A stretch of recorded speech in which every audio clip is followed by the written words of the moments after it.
स्वर कोकिला लता मंगेशकर के निधन होने पर सोमवार को प्रदेश कांग्रेस कार्यालय में कांग्रेस ने 2 मिनट का मौन रखकर लता मंगेशकर को विनम्र श्रद्धांजलि अर्पित की।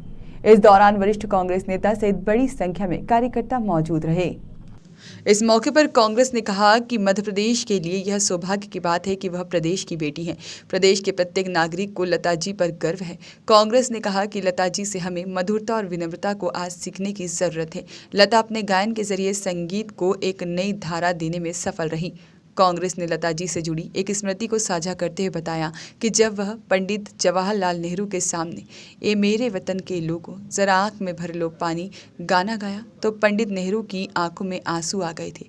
कांग्रेस ने कहा कि यह कितने सौभाग्य की बात है कि कवि प्रदीप ने यह गीत लिखा और कवि प्रदीप भी उज्जैन के ही निवासी थे। प्रदेश कांग्रेस के अध्यक्ष माननीय कमलनाथ जी के निर्देशानुसार आज यहाँ प्रदेश कांग्रेस कमेटी के भवन में हमारे देश की ही नहीं सारे संसार की महान स्वर कोकिला जिन्होंने अपने कंठ के गीतों से सारे संसार में संगीत की धारा को प्रभावित किया है, उनके निधन पर श्रद्धांजलि सभा आयोजित की गई है।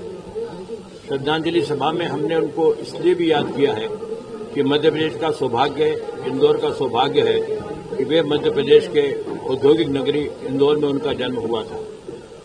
और आज ये बताने की जरूरत नहीं है कि किस तरह उन्होंने फिल्मों के जरिए, अपने गायन के जरिए, अपने संगीत के जरिए समूचे देश में और समूचे संसार में अपनी प्रतिभा को प्रदर्शित किया है। मैं मानता हूं कि लता जी से जो सबसे महत्वपूर्ण सीखने की बात है वो ये है कि हमारे स्वर से, हमारे गले से, हमारे भाषा में, हमारी बात में मधुरता हो, संगीत हो, विनम्रता हो और समाज के प्रति सद्भावना हो।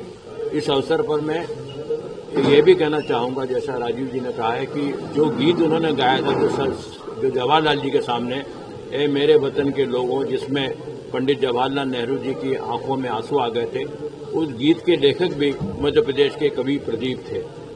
तो कवि प्रदीप जी की लेखनी और लता जी के स्वर ने हमारे देश में देशभक्ति का एक महान गीत प्रस्तुत किया है।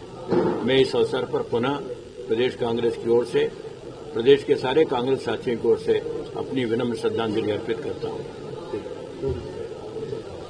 खैर मध्य प्रदेश के लिए भोपाल से उमेश यादव की रिपोर्ट।